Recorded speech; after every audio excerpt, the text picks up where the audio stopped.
Hey everyone, it's Aaron, the token guy with Silver State Treasures. Here we have a token from the Hotel Hillsdale in Mountain View, California. The Perazzo brothers were the owners of this hotel during the early 1900s. The token is good for one 5-cent drink.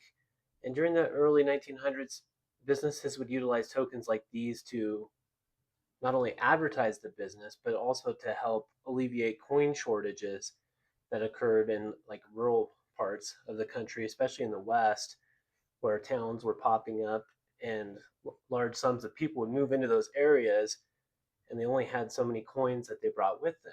So these would help to alleviate that shortage, but it also helped with buyer retention as the token could only be used at the business that it was issued from. Most tokens were round in shape, but they also come in a lot of other unique shapes as well, like barrel shape, octagon, square, rectangle, and a lot of other shapes.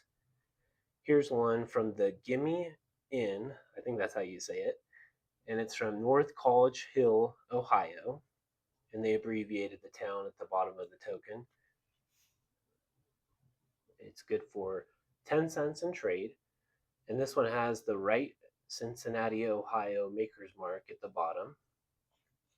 Tokens, they came in a lot of different compositions as well. Like you'll see brass, copper, aluminum, nickel are probably the more common, but here's one that you don't see every day. This is made of celluloid, which is an early form of plastic. This is the airport restaurant at the King County Airport in Seattle. Looks like it says Boeing Field. This one is good for 12.5 cents in trade. This is one of my favorite denominations because of the age of it. This stems all the way back to the Spanish dollar, where they divided it into eight, and that 1/8 of the Spanish dollar was one bit, or 12.5 cents. If you can imagine, back then a dollar was worth so much money that they would actually cut the coin into bits to make change. So 12.5 cents is kind of like an old West denomination that you see on saloon tokens. So that is the excitement of this token. Here's another cool one. This is like a pictorial token. It says your fortune at Club Fortune. This is from Reno, Nevada. And what I like about this one is it has this cool top hat. You can just imagine like people back in the day, they would dress up for the occasion when they go out in the town. And I could just picture somebody wearing a hat like that and a walking stick, and it's just kind of a classy looking token. I like the champagne glass bubbling on the back. It's got a bingo pictorial of a bingo card, good for one free play.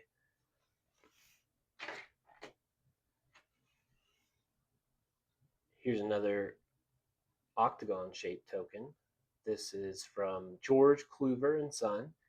They operated the Pioneer Cigar Factory in San Luis Obispo, California. I've seen that abbreviated SLO a lot on tokens. This one is also good for 12.5 cents in trade, my favorite denomination.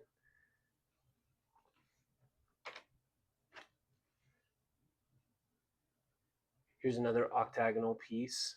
This is from the Home Ice and Oil Company in Hendersonville, North Carolina. Good for 25 pounds of ice. So this one's a pretty exciting denomination just because you don't see ice tokens every day. And it kind of takes you back to a chapter in history before refrigeration, before people had refrigerators in their house, they would have an ice box to keep things cold. So a token like this would have been really valuable to people back in the day. Next up, this is a Maverick token, meaning that it doesn't indicate where it's from. It says Hayward, one glass of soda. It's in Cuse, so it's a pretty early token.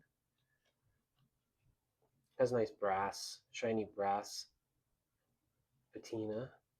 It's blank on the back. It's uniface. So this would have been like something you would have got at your corner drugstore. Like a lot of those old drugstores would have had a soda fountain, and the guy making the drinks was called the soda jerk. And you would have gotten one of these tokens in change for a future purchase. This is a cool shape. I love the scalloped ones. This is from Jensen Brothers Market in Gothenburg, Nebraska. It's good for 50 cents in merchandise. And tokens kind of ranged in size. This is actually a larger size, maybe about a silver dollar size. But they kind of range like dime size all the way up to silver dollar size, with probably the more common sizes being like nickel or quarter, but just depends. This is called a bimetallic token because it's got a brass outer ring and an aluminum center. These would have been a more expensive token to have produced. Typically, you would see a bimetallic token from like a general store or like a lumber company where they would have maybe issued the tokens as script. This is from the Cottage Pastime in Dayville, Oregon. I'm assuming that EC and HB must have been the owner's initials.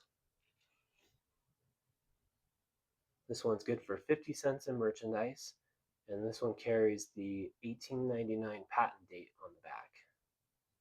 Just a really cool looking token.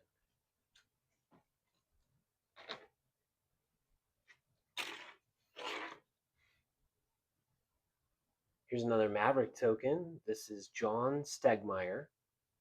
I believe this is from Rochelle, Illinois. I just looked it up this morning. The cool thing about this one is it's the only one I've ever seen that was good for 10 loaves of bread. Like usually you'll see a token and it's good for one loaf of bread or good for a 10-cent loaf of bread. But 10 loaves of bread? I mean, this must have been reserved for businesses or someone that had a large need for a lot of bread at one time. So it's really a cool denomination on this one. Here's a graded token from BF Sweetwood Pool and Billiards in Williams, Arizona. This one carries a maker's mark. It has the LA Rub Stamp Co., which is the Los Angeles Rubber Stamp Company. They produce a lot of tokens for the Western United States, as well as badges and like tool checks and rubber stamps and a lot of other products as well. This one they graded at very fine 20. It is a 12.5-cent denomination. It's a pentagon shape, a shape you just don't see very often on tokens.